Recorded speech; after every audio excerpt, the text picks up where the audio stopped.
Michael Patrick Shields is on the air. Good morning, world. Good morning, Michigan. A very pleasant Thursday to you. It's Michael Patrick Shields. If you're flying to Miami this morning, you might want to check with your airline.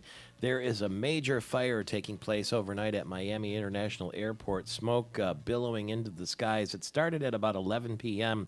at a fuel farm. It's just off the airport there. And as of 1 a.m., they had 20 units out there trying to control the blaze. And it's an extremely dangerous situation right now as they're trying to prevent the other tanks from catching fire. So if you're going into Miami tonight, check and see if your flight is actually going to make it. What about Washington, D.C.? Two planes landed safely early yesterday without the assistance of air traffic controllers. What happened? Well, the FAA thinks that the air traffic controller at Reagan National Airport fell asleep. They had only one controller on the overnight shift at Reagan National, and it was late in the evening. And I guess the Sandman got a hold of this guy. And he fell asleep, and so these planes, they had to land. They got no response from the tower. They started radioing, no answer.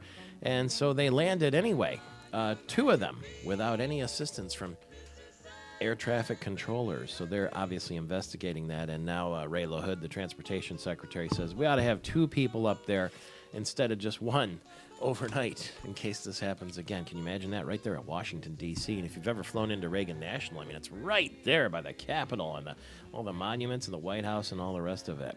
The other airline-related story this morning is that Al-Qaeda operative who wanted to blow up the airplane coming into Detroit on Christmas Day was an underwear bomber, wasn't he? And the reason he picked Detroit as a target was because it was the cheapest airfare. He had considered having the plane blow up over Houston or Chicago, but the tickets were too expensive, so he got a cheaper destination, and it just happened to be Detroit.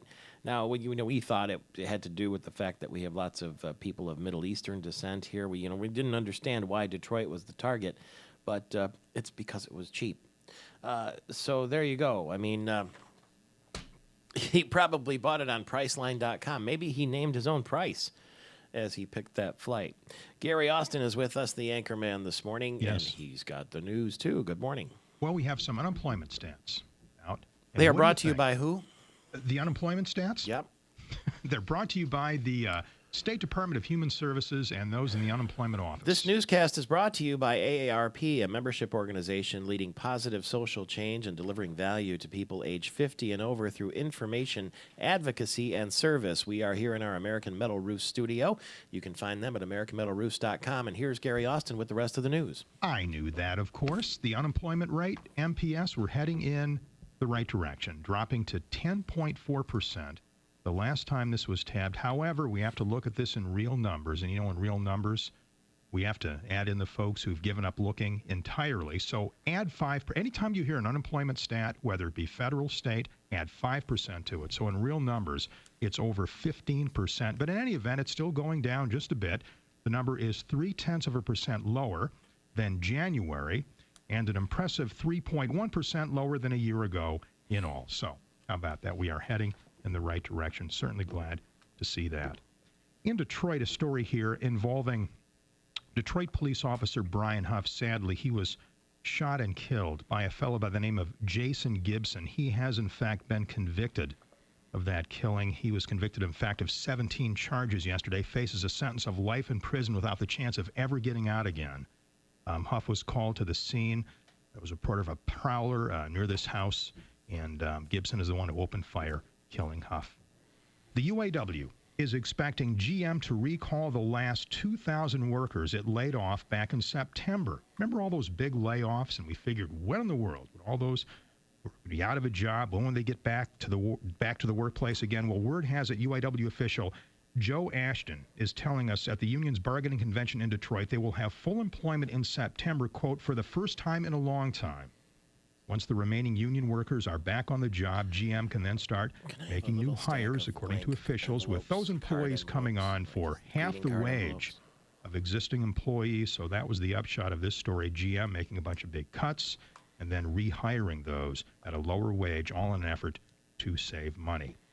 Well, many parts of the state are dealing with what we hope is one last winter storm. How many more of these before spring finally gets here? We'll see, but we do know this week has been a rough one for quite a few across much of our state, cleaning up right now after another winter storm hammered a good part of the state yesterday. Several inches of snow came down from Rockford all the way up past Traverse City and extending as far as Flint and all the way up to the Thumb region. The weather is expected to be a bit calmer today, giving us a chance to dig out, but still very cold. High temps only into the upper 20s and low 30s throughout much of the state today. And I'll tell you, I was heading into the office today, Michael Patrick. I don't know about you, but I was watching out for those slick spots, you know, those areas of the road where the salt doesn't hit. And that black ice, you've got to watch out because it comes out of nowhere, doesn't it? This weather that you're talking about went all the way from Rockford up past Traverse City, all the way to the Thumb and Flint, and it's going to be calmer today. But it was, March is not quite finished yet, so it looks like March is going to go out like a lion or a lamb. We'll have to see, but the cleanup is continuing. There was heavy ice in West Michigan. Yeah. Consumers Energy, 6,000 customers still without power. Trees were coming down, power lines. And northern Kent County, I guess, is where most of those customers were affected. Everyone is supposed to be on this afternoon, but can you imagine what almost was a huge tragedy in downtown Grand Rapids? A minivan was entering I-196 from 131 on the entrance ramp there and swung right into the path of a tractor trailer. That caused the truck to slam into the concrete guardrail. Debris went flying all over the road. The truck driver wasn't hurt. The passenger in the minivan was treated for minor injuries. And Icy Roads did claim a fatal crash in Barry Township where a car was heading eastbound at Orchard and Pleasant Lake Roads and flipped on the road and slid into a swamp. 2 people in the car were killed. So one of the 2 people in the car apparently were killed there as investigators are looking at that. So everybody's had enough of winter by now, I think. Yeah, you have to figure probably slick roads had something to do with that mishap as well. Back to this unemployment business here, with so many out of work in our state, some pretty anxious moments to see how state lawmakers are going to work this arrangement out, extending those unemployment benefits in Michigan. Well, state lawmakers took a vote yesterday, and they did approve that plan to do just that. The extended benefits will come through a federally funded program that will provide up to 20 weeks of payments to unemployed folks who have exhausted state benefits. Now, this is big, affecting quite a few, in fact, 35,000 in Michigan alone. And in all, quite a few more than that by the end of the year. So this was a big deal. Hey, something really cool is coming to Grand Rapids. This is kind of neat. Artifacts from the Titanic are coming to the Grand Rapids Public Museum.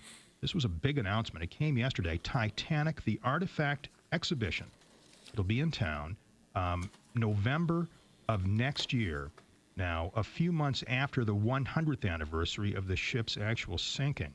It's going to feature items pulled from the shipwreck in the Atlantic Ocean and full-size replicas of rooms of the ship, a real up-close look as to what it looked like if you were on board that ship, that fateful year, 1912.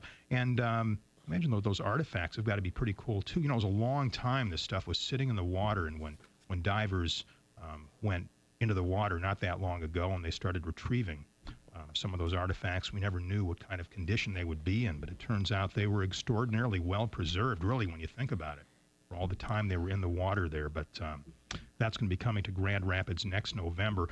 Teachers and administrators in the Monroe Public Schools, in the school district there, they have a lot to be concerned about, and here's why. They could all, every single one could be out of a job soon. Things are that dire in the city of Monroe.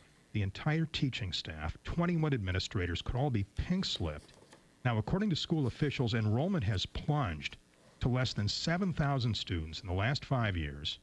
And last year, the district had to eliminate 50 faculty positions. So usually when this happens, teachers, they lay them all off. And this has happened before in districts around the country that are really facing tough financial times. They lay them off, then they rehire them. But what generally happens is they're rehired. Not as many are hired back, of course, teachers and administrators, and their salaries are not nearly what they once were.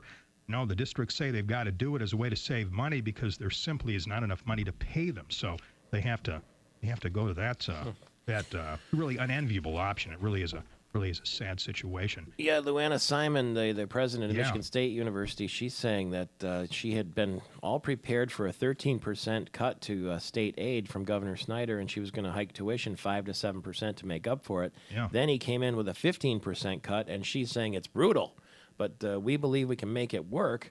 But she wants to tell everyone how hard this is. This work is very hard, and she said that yesterday to reporters after a meeting with the Education Appropriations Subcommittee.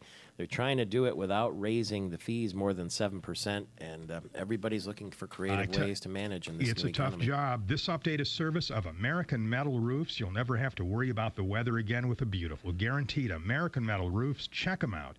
Great photos and what have you at AmericanMetalRoofs.com.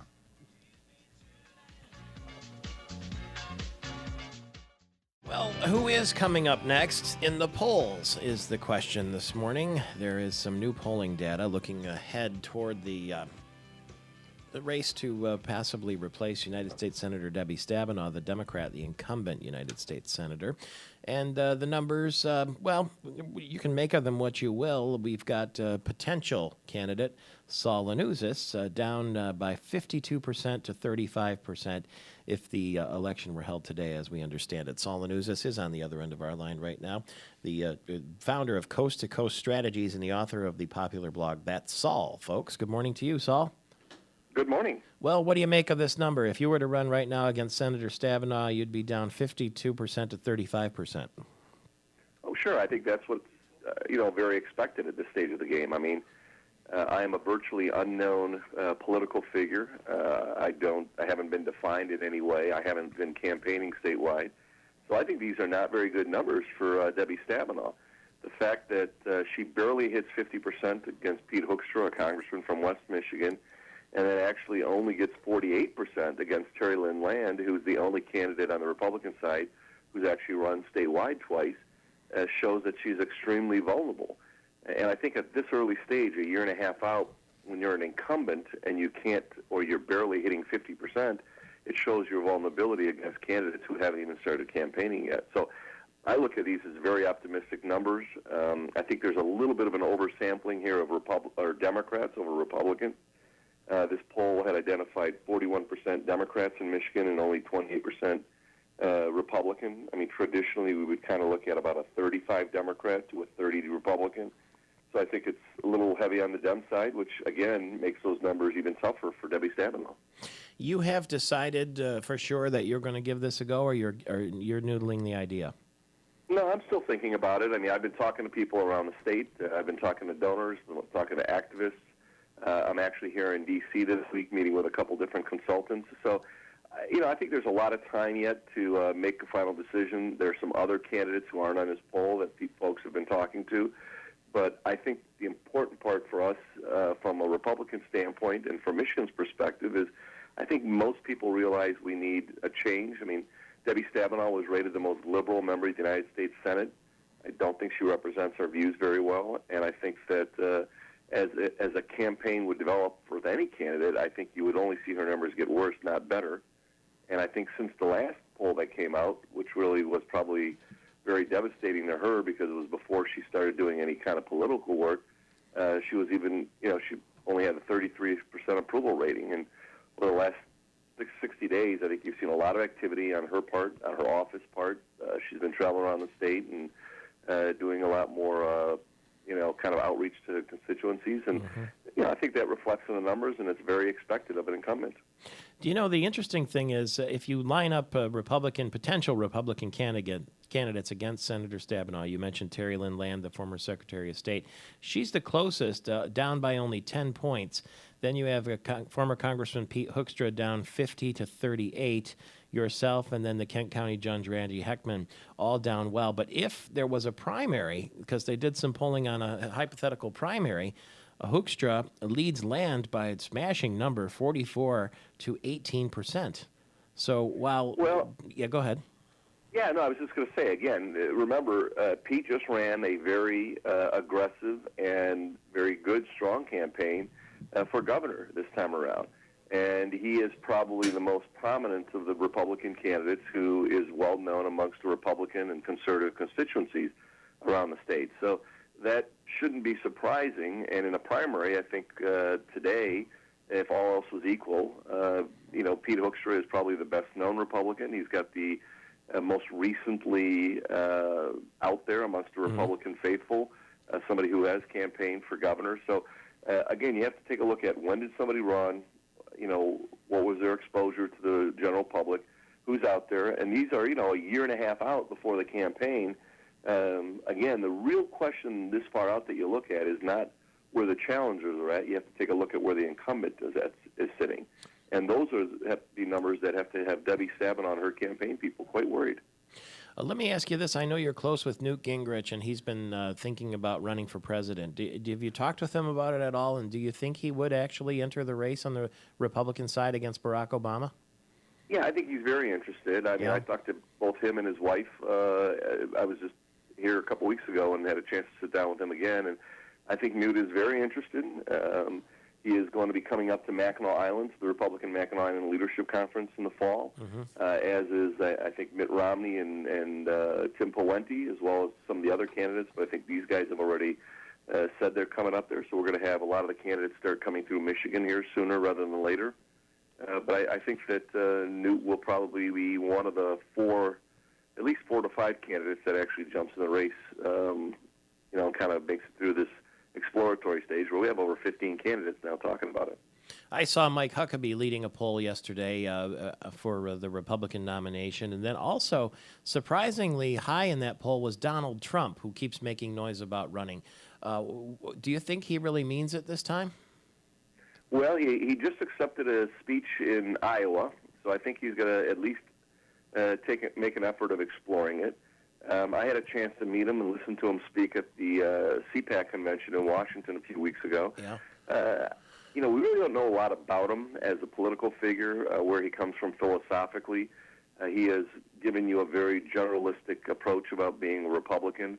He has that kind of bravado that I think makes him an interesting, independent, kind of loose cannon candidate out there. And there's a lot of people that find that appealing, somebody who's not part of the Republican kind of infrastructure, who hasn't been out there before, shoots from the hip, says what he thinks. But, as a campaign develops, he has to stand for something. He has to put forward a program. He will be, vetted more closely with respects to, what he would do, how we would do it, and where he stands. And that's really what the primaries are all about. Well, sometimes there's a bit of theater involved too, and Trump, Absolutely. Trump loves publicity. There's no doubt about that. So we'll see what happens. Thank you for the early call this morning. We sure appreciate it. Doug, great to be with you. Thank you very much. Saul Lanuzzis. In fact, let's go right now to the former Congressman Pete Hoekstra, who was aforementioned here in this same poll. And where do we find you this morning, Congressman? Actually, my wife and I, we are enjoying a vacation down in Florida. So we're spending a week down in Florida. Good for you. You deserve it after that tough campaign and all those years of service. And you're thinking about running again. And when you look at this poll that shows you behind Senator Stabenow, 50 to 38%, does that encourage you or discourage you? Well, I think listening to the comments that Saul was just making, I tend to agree with many of the comments that Saul made. I think what you're seeing here is you're seeing an incumbent senator that is relatively weak and vulnerable, and I'm sure that gives a lot of hope and expectation to a number of potential Republican candidates around the state. I think you're going to see a strong field develop in the primary, and out of that you're going to see a strong candidate and a strong challenge to Senator Stabenow. I don't think that Michigan really believes that the two senators that it has, that it served well when its two senators are the two most liberal senators in the U.S. Senate.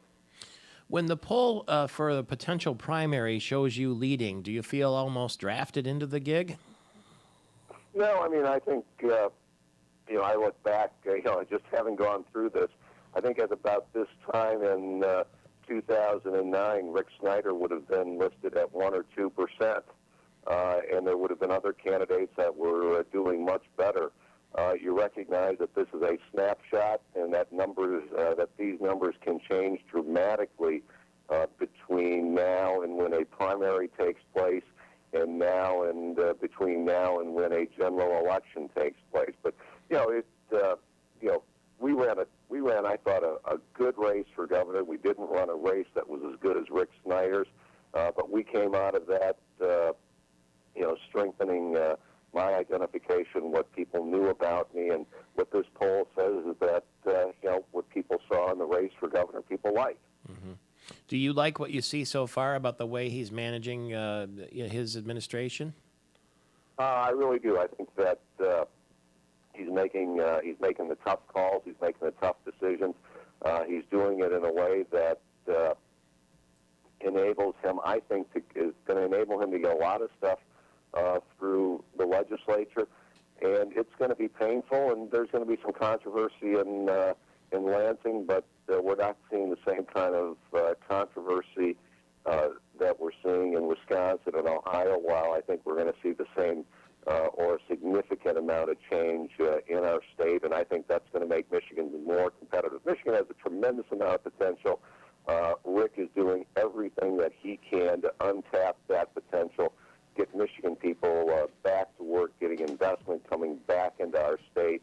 And I think the things that he's doing is creating that kind of opportunity and that kind of environment. When will you decide whether you're going to run for United States Senate?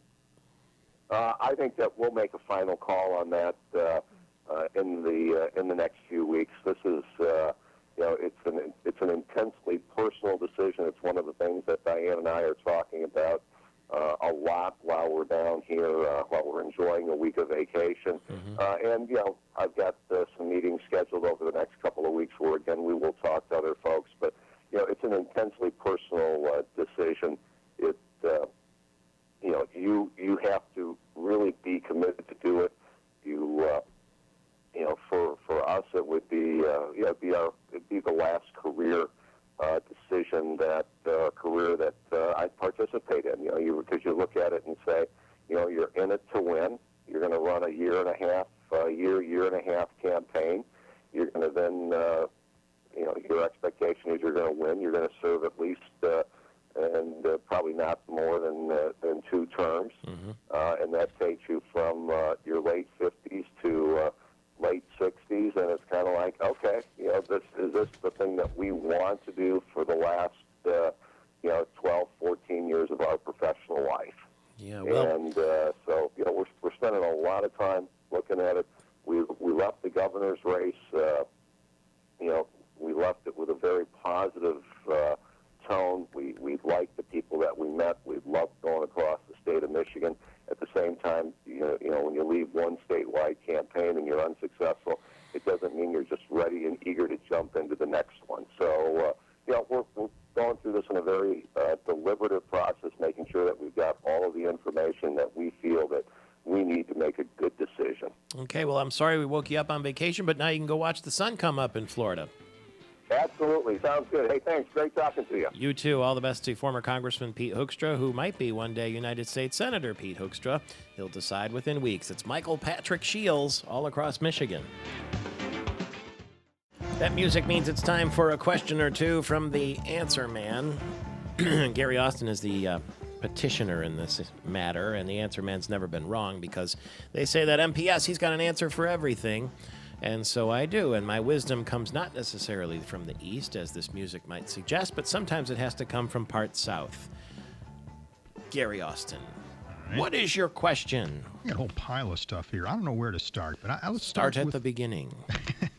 Now, that's good advice, young man. When will you make it done? Remember the Pope used to ask Michelangelo from the floor there of the Sistine Chapel, when will you make it done?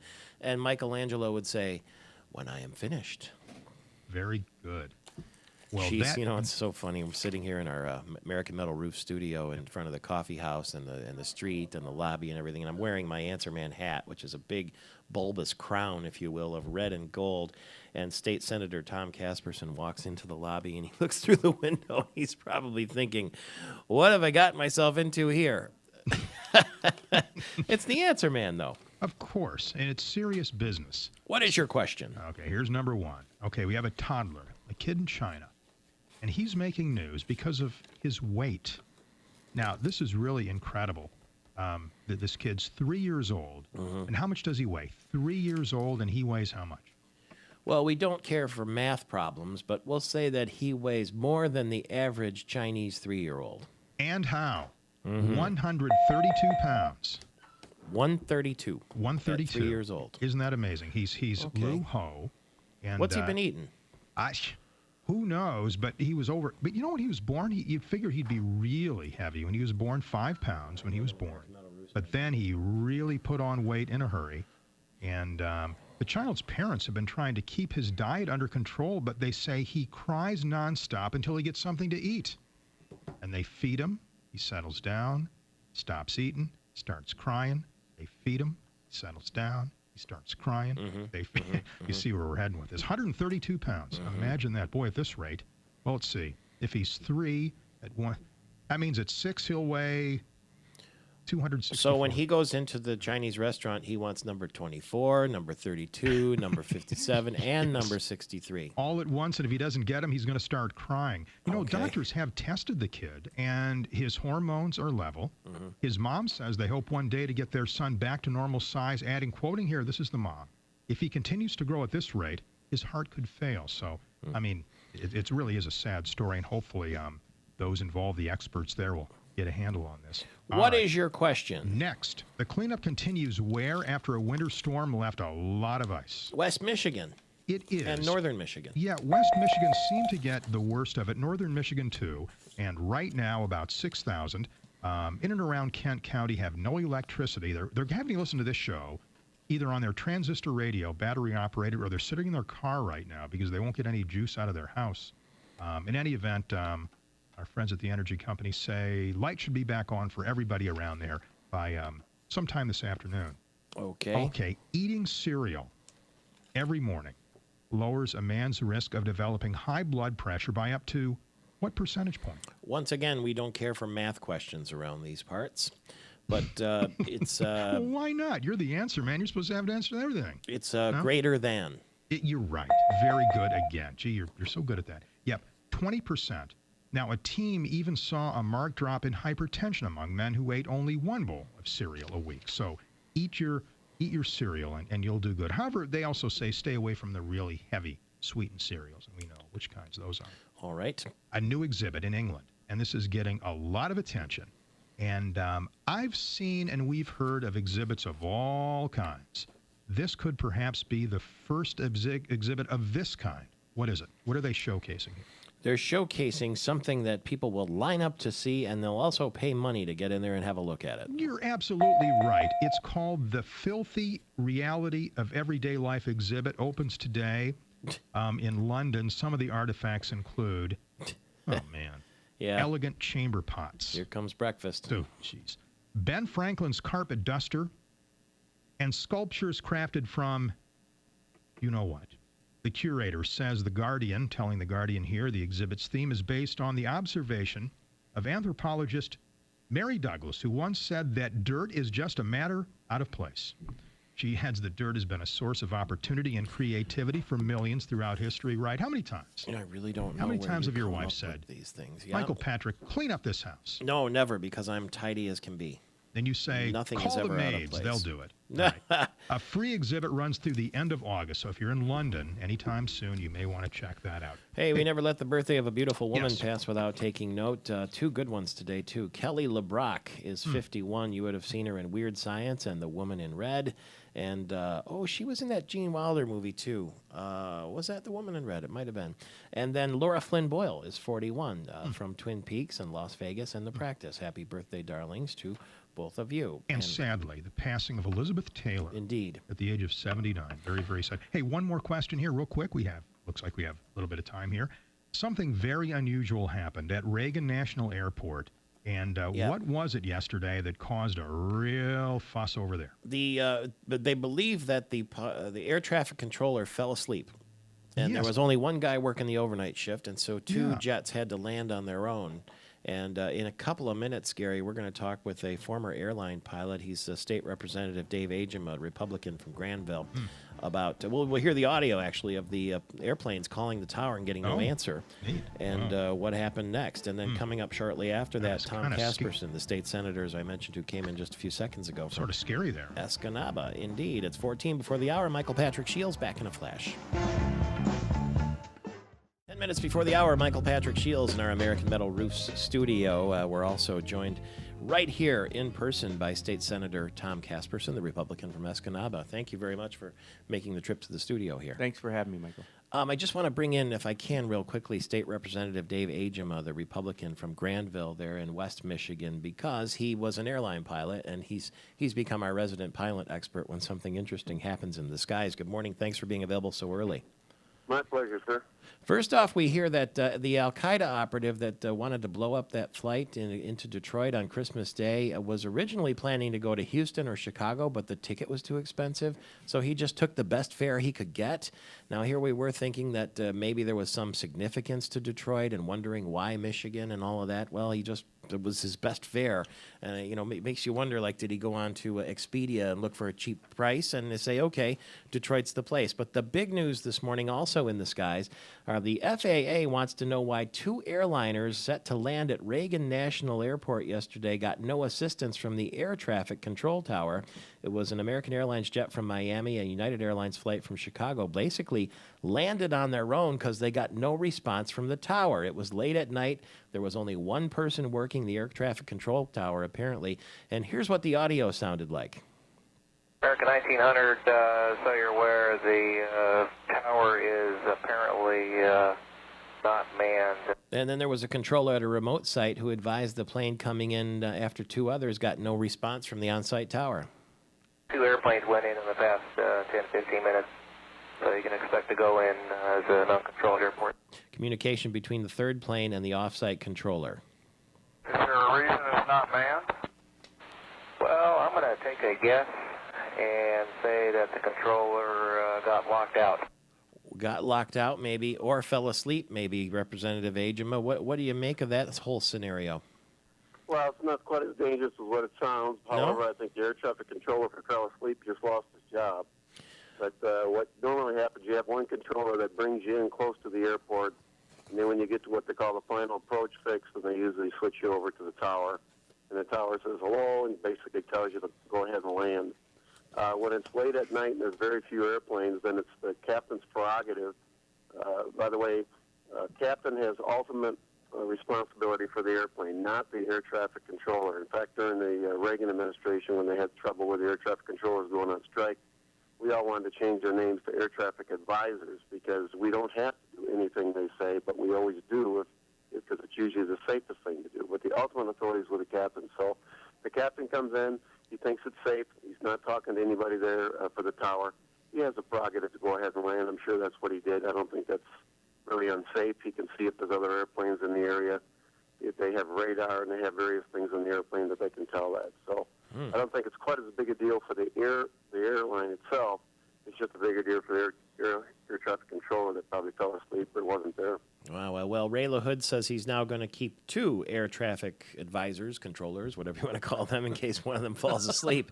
Especially, sensitive there in Washington, D.C., if you've flown into Reagan National. I mean, it's astonishing how close that is to the monuments and to the Capitol building and to the White House. And you could literally walk from the White House to the airport if you wanted to. And some people did during the inauguration because there were so many people down there. Your business is a little bit different here, Senator Casperson. It looks like now you have extended or will extend unemployment benefits for people in the state of Michigan? We have for another 20 weeks, and then they switch over to the federal program. So is it sort of filling a gap then? Is that what happens? It is. And the whole issue, where unemployment has been staggering. We can't seem to get things rolling over the last 8 to 10 years. It's been tough here. So this is just one more gap to get them there. But there's got to be some finality to this thing. And the discussion on the floor yesterday was there's no safety net for them if they drop off. But I disagree with that. There is a safety net. We have a social system set up in this state to help families if it gets that bad. Our goal is to not let it get that bad and get people back to work. How long can somebody stay on unemployment? Well, Right now, it's 90. I don't remember the exact number. I think it's 90 over something. 93 weeks. Mm-hmm. Yeah. And so the federal government extended the unemployment benefits, but the states had to follow suit or go ahead and vote that measure in, and you've done that. Yep. But we didn't. We could have voted in 26 weeks. We opted to do 20 and then shipped them over to the federal government after that. What happens next? I mean, what if somebody today loses their job and they file unemployment? Can they plan on getting that whole 90 weeks? I don't know if the new person coming in would get the total 90 weeks or 93. Yeah. But right now, if you're on it, you're going to get that extra 20 weeks to keep you going through the system. 20 more. And then when you hit the federal governments, as you said, hand them off to the federal government, how long can they go on that? Well, we're giving them the extra. They're going to take the extra 6 weeks through the federal government on our plan.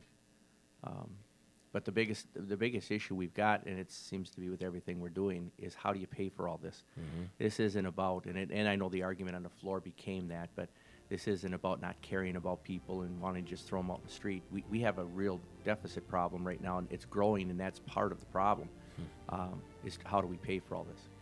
That's the question of the day. And Lansing, thanks for stopping by and discussing this with us. And don't be a stranger when you're in town like this. We'd love to talk to you again soon. Sounds good. Thank you. Thank you very much. That is State Senator Tom Casperson, the Republican, all the way from Escanaba here in the state capitol. At 3 minutes before the hour, it's Michael Patrick Shields. Randy Richardville, the Senate Majority Leader, will join us later as well. Back in a flash.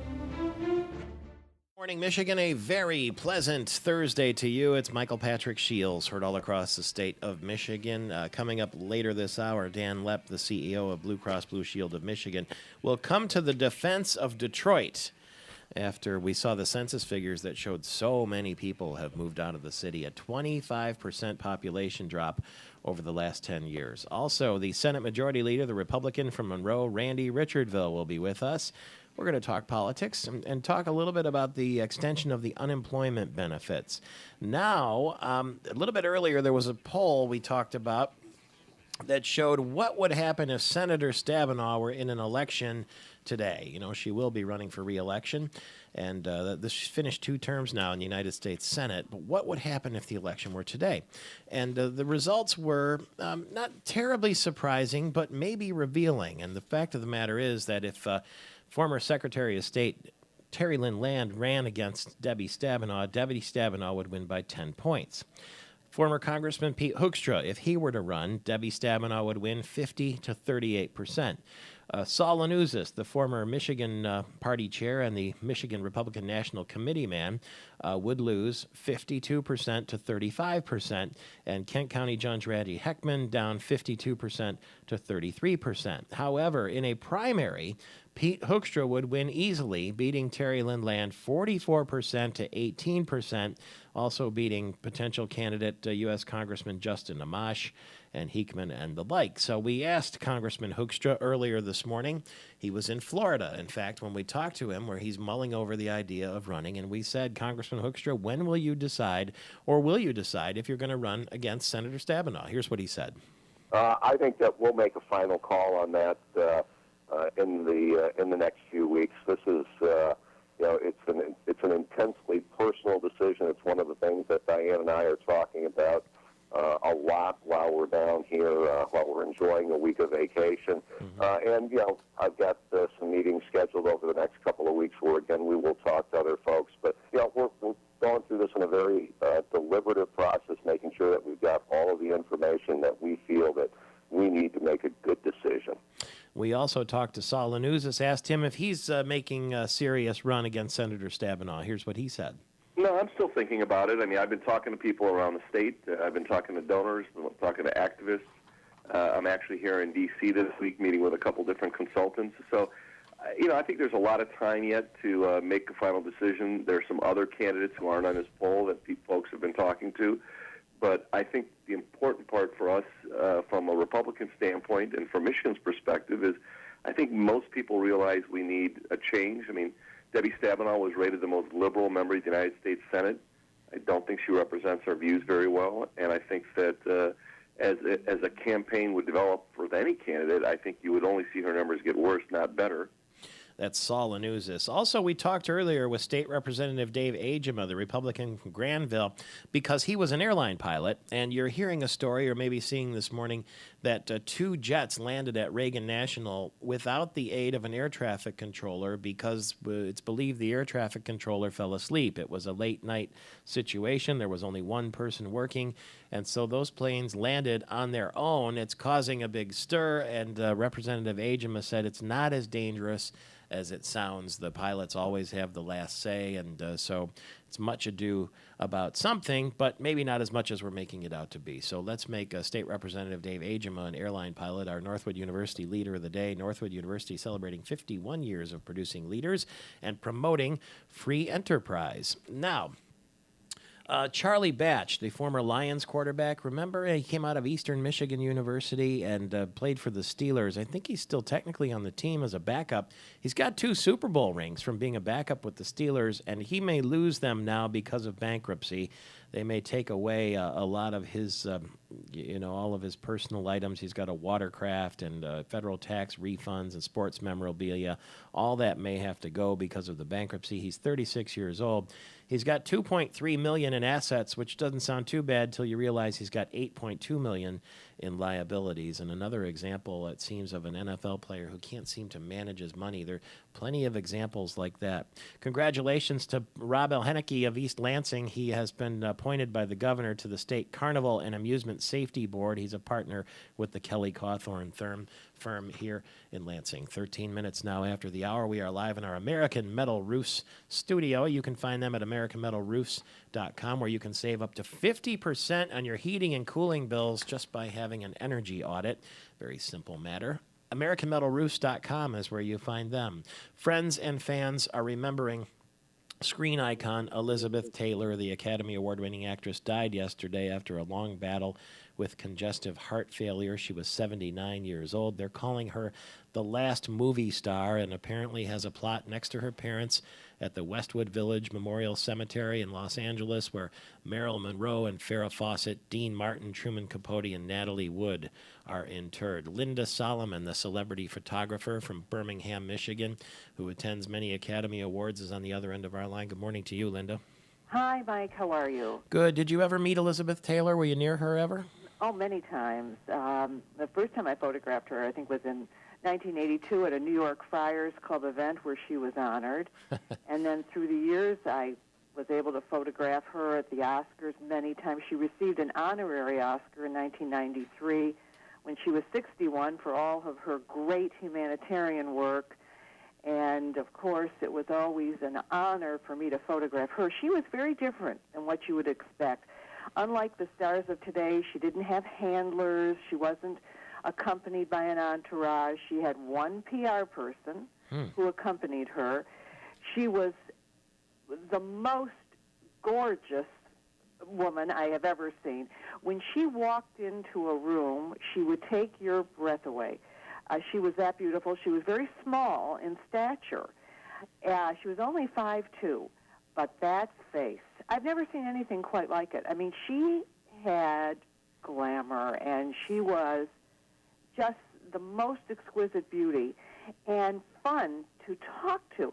You know, Mike, I interviewed her, and I was honored because she had selected a photo of mine for her book, Elizabeth Takes Off, which was a book about how she lost all the weight. And she selected one of my photos for her book. It wasn't on the cover, but it was the final picture in the book to show how she looked, you know, after losing all the weight. And I was very complimented, and I interviewed her at that time. And I said to her, I said, you know, throughout your entire life, you've been a star from the age of 12 since National Velvet. You can't walk past a magazine stand without seeing your face on a cover. And she said to me, boring, isn't it? You know, she had that great voice. And I said, well, not to me and to your fans, but do you read the magazine? She said, oh, never. And she said, and some I would never even have in my home. And, of course, she was referring to the tabloids. Yeah. Well, the tabloids had plenty to talk about and write about, I should say, with Elizabeth Taylor through all of her marriages. Why did such beauty have so much struggle in the romance department, do you think? Oh, well, who knows? I mean, it was exciting to watch her. I photographed her with many of her husbands and her boyfriends. I went to Morocco. I was invited by Malcolm Forbes, and she accompanied Malcolm Forbes at his 70th birthday celebration in Morocco that you may remember. It was one of the most exciting events. Yeah. And she was there with Malcolm Forbes. I photographed her with her husband, Larry Fortensky. Mm-hmm. I photographed her with this wonderful gentleman from Mexico, Victor Luna, who she was dating. But, you know, she was always with someone interesting, and yet, you know, that I think that made her fun. You know, all the men in her life certainly created a lot of interest for us as journalists. But again, she was nice. I mean, when you would talk to her, you felt like she was someone you would love to be a friend of, and I think that is a rare quality today. You know, with most celebrities, you can never really get that close because they have the entourages, and yet with her being one of the icons, yet she was so unassuming and so very kind. She was in Michigan during the Republican convention. I photographed her. She was seated next to the Fords in 1980. She was in Lansing when she was married to Senator John Warner. And she also visited Oakland Mall in Troy when she launched one of her fragrances. So she was in Michigan many times, and I not only photographed her in Los Angeles and New York, but I certainly photographed her at home here in Michigan. Now, what is your web address so we can see this work that you've done all over the world? Oh, geez. You know, that's so kind of you. It's LindaSolomonPhotography.com, and I'd also like to invite your listeners. I don't know if you're aware, Mike, but I've just been inducted into the Michigan Journalism Hall of Fame. Yeah, congratulations. And there's a wonderful event in Lansing on April 17th, and everyone is invited. And if I may give a website or a telephone number for your listeners, I think there are three of us that have been inducted, and we're all going to talk about, you know, our careers in journalism, and I think it should be a very special evening, certainly for me, and I'd be thrilled to meet some of your listeners. We will see you there April 17th. We'll take care of letting everybody know how to get there. That's Linda Solomon, who was among America's last great movie star, Elizabeth Taylor, now late. It's 18 minutes after the hour. Michael Patrick Shields, all across Michigan. Oh, I got a couple of interesting letters in the mail. Yeah, the good old-fashioned U.S. mail. One of them was from Donald Rumsfeld, the former Secretary of Defense, who was in Michigan a couple of weeks ago, was interviewed on this program. Believe it or not, sent a thank you note for that. It was awfully nice of him. He said, thanks for having me on the program. I hope we'll get a chance to talk again soon. Nice enough. I put it on Facebook yesterday, too. And then I got a card in the mail today. You can see it right here if you're watching on Fox 47, from Michigan football coach Brady Hoke, who sent this. And he says, I'll read it to you. You can see it's in blue handwriting right there on the thing. It says, Michael, thank you so much for the St. Patrick's Day card, and special thanks for the copy of your book, Invite Yourself to the Party. Absolutely great read, and I'm jealous of some of the experiences. Hope to see you in the near future. Don't hesitate to call if I can be of any assistance.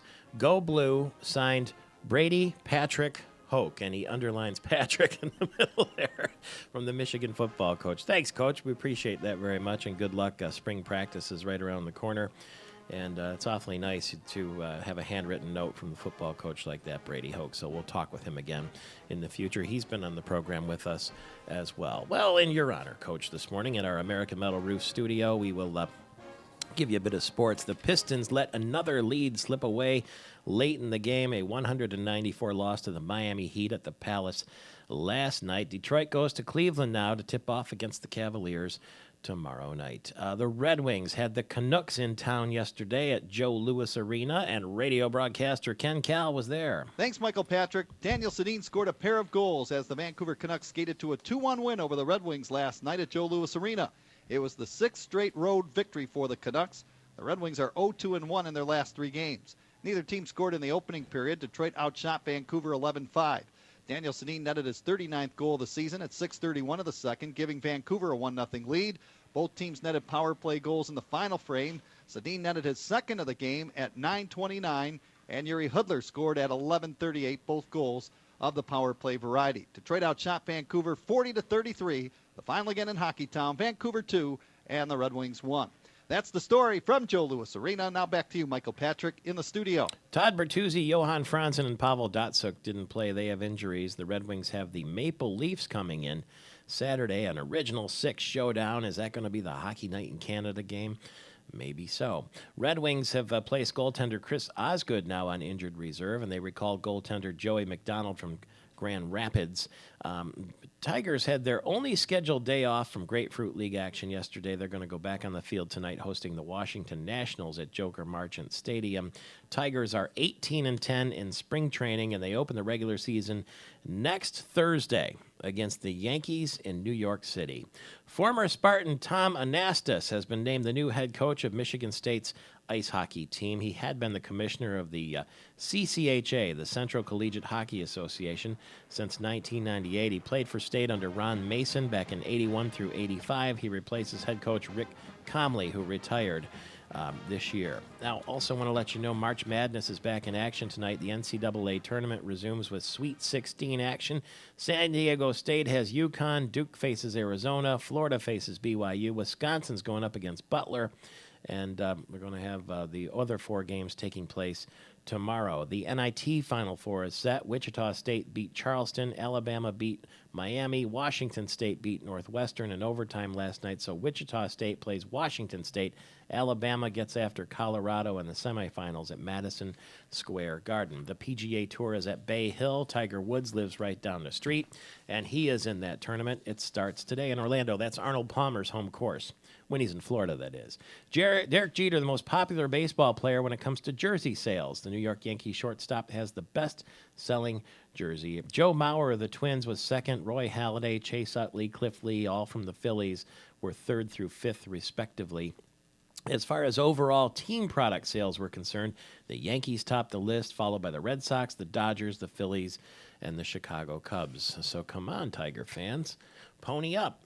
28 minutes after the hour, Michael Patrick Shields, speaking of ponying up, on the other end of our line right now, the State Senate Majority Leader Randy Richardville, the Republican from Monroe. Good morning to you. Good morning, Michael. How are you? Good. It's being characterized as a compromise passed by the Senate, and so therefore 150,000 Michiganders are going to get their unemployment benefits extended. Can you just tell us the who, what, when, where, and why of how this happened and what happens next? Yeah, absolutely. This is maybe the most important legislation passed in the last decade. It addresses some fundamental problems that have been left unchecked for years. The Auditor General just recently found that Michigan unemployment system has given out nearly $8 million in the last year to illegal aliens, and over $100 million more in fraudulent claims all around the state. People that aren't qualified for unemployment, stealing money from the people that really are unemployed and really hurting. And that's the bill that the House sent over to us. So we're out to clean up the problem. But we know also that the federal government is requiring Michigan to extend unemployment benefits by another 20 weeks, so from 79 weeks to 99 weeks. So we went ahead and extended that because we would have been billed whether the state of Michigan said yes or said no. So we did that, but we also put in a measure that will help save Michigan businesses money to the tune of $600 million to $1 billion a year by reducing the upfront benefits paid out from traditionally 26 weeks to now a more manageable, more affordable 20 weeks. And that still gives anyone who goes newly into the unemployment list a fair amount of time to get back into the job market. The job market. We saw the unemployment numbers in the state of Michigan creeping down a little bit. Is that an anomaly, or are you encouraged by that figure? Well, I'm certainly encouraged by it, and I also hope that this fuels that a little bit. It's unbeknown to most people, unless you have a small business or a business of medium size, even a big business, what those unemployment costs are. There's unfunded liabilities right now for all Michigan businesses throughout the state of Michigan to the tune of $3.9 billion. That's how much we owe the federal government. So not only are we trying to come out of this recovery, but the federal government, by continually giving us unfunded mandates, has built up our own debt to them to almost $4 billion. This will help to put those small businesses back on track, pay off that debt, and continue to fuel the fire of economic recovery. What's it like to be the Senate Majority Leader when you've got a Republican House and a Republican governor? Most people would say that should be easy work. Nothing today is easy work. And you look at the economy that we've got, you look at the budget and the kind of cuts that have been put off for year after year after year, it's difficult work. We actually had a fair amount of help from the Democrats in forging this legislation too. Not so much in the Senate, but members of the House and others that we talked to helped us to make sure that the workers that are unemployed got their benefits. So we're also working across the aisle the best we can. This, I think, was one of the best opportunities to do bipartisan work, but we did carry the ball mostly by ourselves, but we'll continue to keep the door open. This is a kind of a fundamental question that's been asked over and over, but does the unemployment system, giving someone 90 weeks of unemployment, sort of discourage them from getting a job in the first place? Well, those are other problems. This is just the beginning of what we're going to do to try and fix that system. There are reforms being crafted right now that we think will help get money into people's hands that really are looking for work. Mm-hmm. There's been a slackening, so to speak, of the rules over the last few years. Some people, you're right, and it's a small portion of the people, but some people do view it as kind of a vacation. Mm-hmm. It's supposed to be to help people get back on their feet, look for jobs. There are problems with the system today, though. Say you've got a 40-hour-a-week job, you make $1,000 a week, you get laid off. Somebody comes by and says, hey, we can give you 20 hours worth of work for $500 a week if you'd like to do that. Our system today punishes you for actually going out and taking that job. Mm-hmm. Or if you get a job that pays less than your current job, it could potentially punish you as well. So we are going to try and provide more incentive and make it easier for people that are truly trying to get back to work. All right, you're part of the remaking of Michigan along with Governor Snyder there, Randy Richardville. Thanks for the time. Travel safely. We'll see you soon. Thanks, Michael. Always a pleasure. Thank you. The Senate Majority Leader, Randy Richardville, the Republican from Monroe, making his way here to the state capitol. Is the city of Detroit kaput? After all, they lost 25% in that city of the population in the last 10 years. The national news is not good. Pictures of Detroit and the flight that is taking place. Well, there is one guy who says that's not true, and he'll be with us shortly. Dan Lepp, the CEO of Blue Cross Blue Shield of Michigan, who formerly had a turn as the Detroit Regional Chamber chairman, will tell us why Detroit is still vibrant despite what you're reading and hearing in the national news. Stay tuned for that. It's Michael Patrick Shields live from the American Metal Roofs studio, and you can find us at MichiganTalkNetwork.com, where you can connect with us through Facebook and Twitter and YouTube and all the rest. Our email address is there too. 888-900-9966 is our phone number. Back in a flash.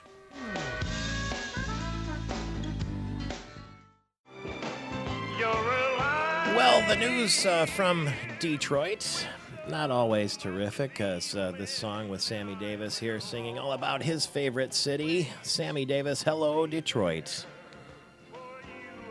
I will say a little prayer for you, and I will always care for you. Hello, Detroit. The Pistons and Red Wings were losers yesterday, and a Detroit man accused of attempting to rob a nun at a Grosse Pointe Park church is going to stand trial. An 18-year-old pulled a gun on a 74-year-old nun at the St. Clair Montefalco Church on February 28th. The nun said, I don't have any money. And he told her, go in the bathroom, and then he fled the scene. He's charged with armed robbery and assault and attempt to rob. And then the other national news, of course, the fact that Detroit has apparently lost 25% of its population over the last 10 years, according to the new census results, which will be challenged by Mayor Bing. They're trying to find, I guess, 40,000 more residents. But there's a man, a Detroiter through and through, who decided he was going to blog about this, and he did it at bcbsmblog.com. BlueCrossBlueShield.com, and he is none other than Dan Lepp, the CEO of Blue Cross Blue Shield of Michigan, but a civic leader in the city of Detroit who drives in every day and goes up in his office and looks at the city around him and sees a different city than the one you're seeing in the national media. And he's on the other end of our line this morning. Good morning to you. Michael Patrick, how are you? Something got in your craw, and it was the New York Times, I think, that provoked you to write this blog, talking about putting the census count in perspective. Yeah, no matter how you sort of slice the numbers, you totally understand why it is a national story. What sort of got to me as I'm reading this story is that they make the assertion that who will invest, or will the investors keep investing? And, as I look at it, we are an investor. Blue Cross is a significant investor, obviously, and we made a significant decision to move our entire workforce into the city, on top of decisions made by Dan Gilbert at Quicken Loans, what they've done there, General Motors re-up there after the bankruptcy, what Mike Duggan's doing with the DMC, what they're doing at Henry Ford. I mean, there's significant, and decisions have made to make significant investment into the city, and so that sort of set me off the edge to a degree, because it was assertion made without, honestly, without anybody doing any checking. It was sort of an offline in the story, that frankly isn't true.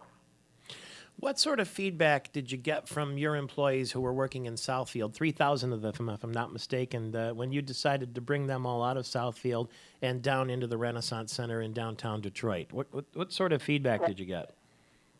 We did it was interesting. We did a open house where we had 1,000 employees and their families come through during the winter blast, come through the new offices in Tower 5 and 600 at the Renaissance Center, and to a person, probably 9 out of 10 people were really excited about it, because there's a lot to do.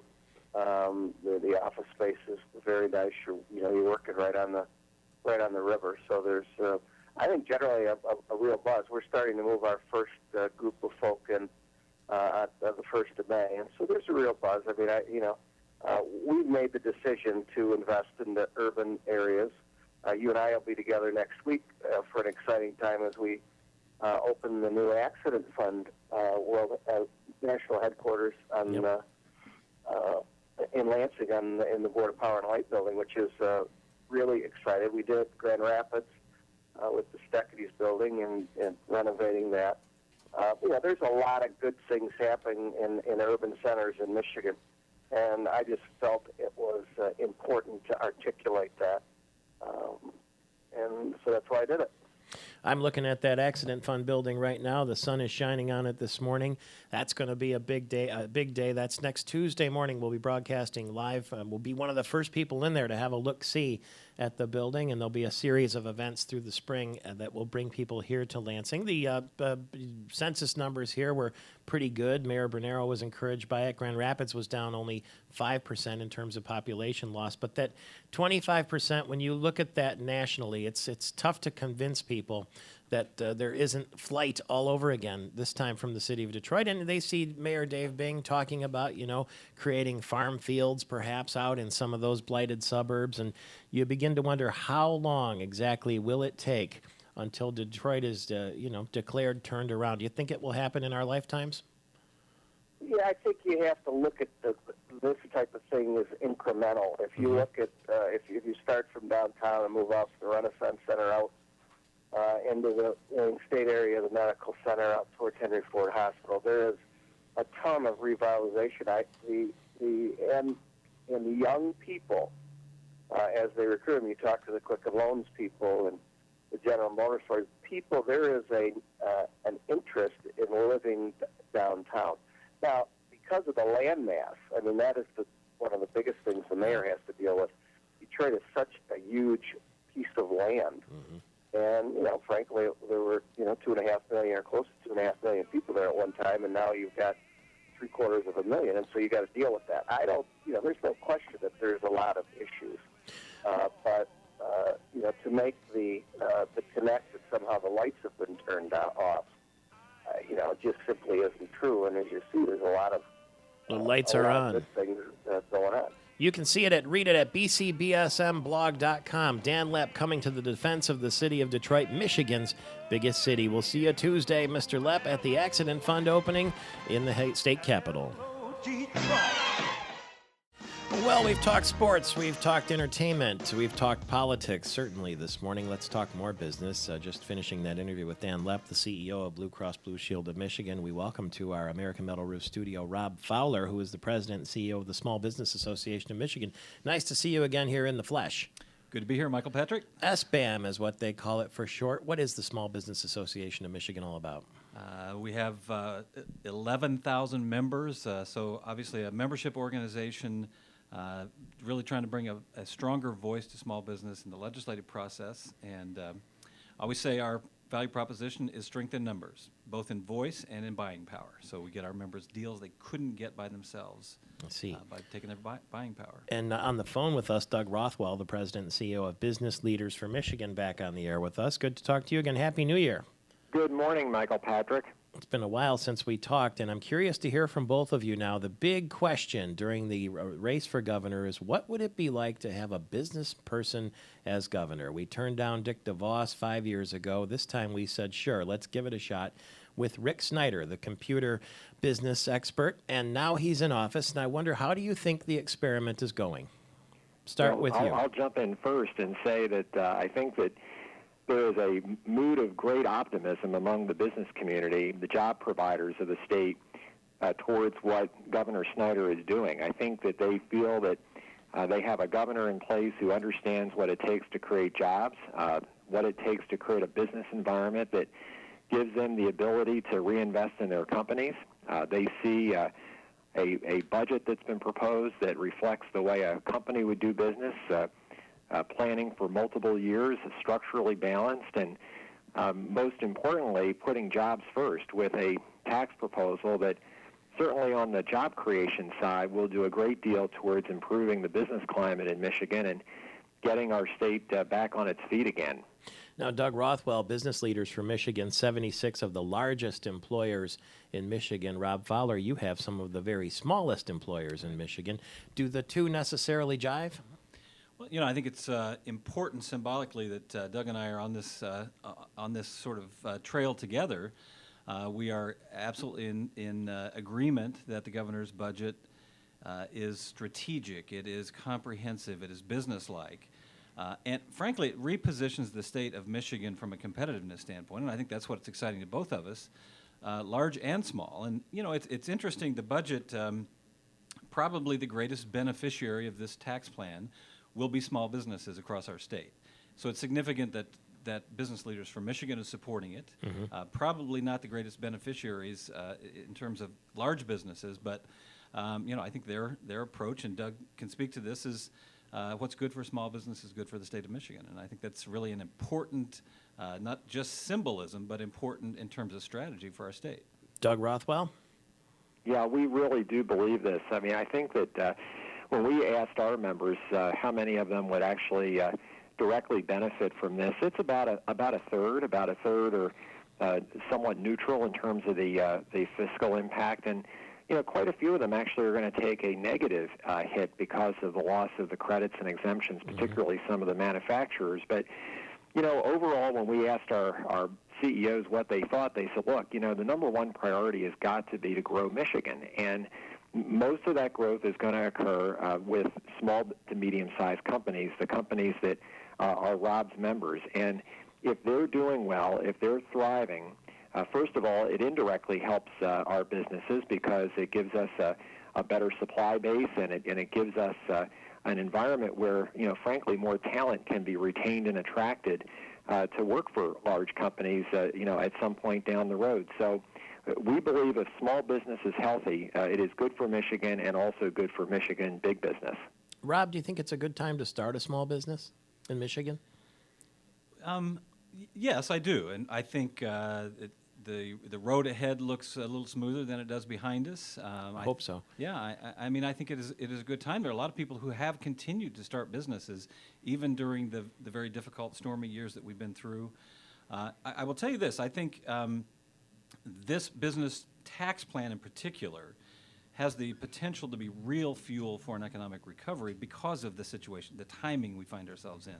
When we ask our members what they would do with the benefit, if you will, of this tax plan, Good question. of those who pay the tax itself, 63% said they would add jobs.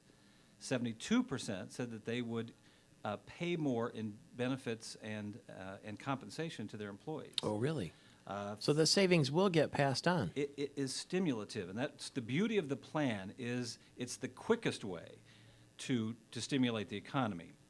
And yes, we can talk about investing in education and investing in a lot of other things that will help the economy, but the quickest way, the most certain way, the biggest lever the government frankly has is the tax and regulatory environment in our state.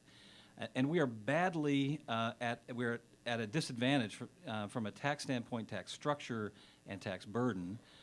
And this plan, I think, finally addresses that reality that we're just not competitive. And until we get competitive, we shouldn't be surprised that our small businesses aren't creating a lot of jobs. And this is step one then, according to Doug Rothwell, the president and CEO of the Business Leaders for Michigan, and Rob Fowler, who you see if you're watching on Fox 47 right now, the president and CEO of the Small Business Association of Michigan.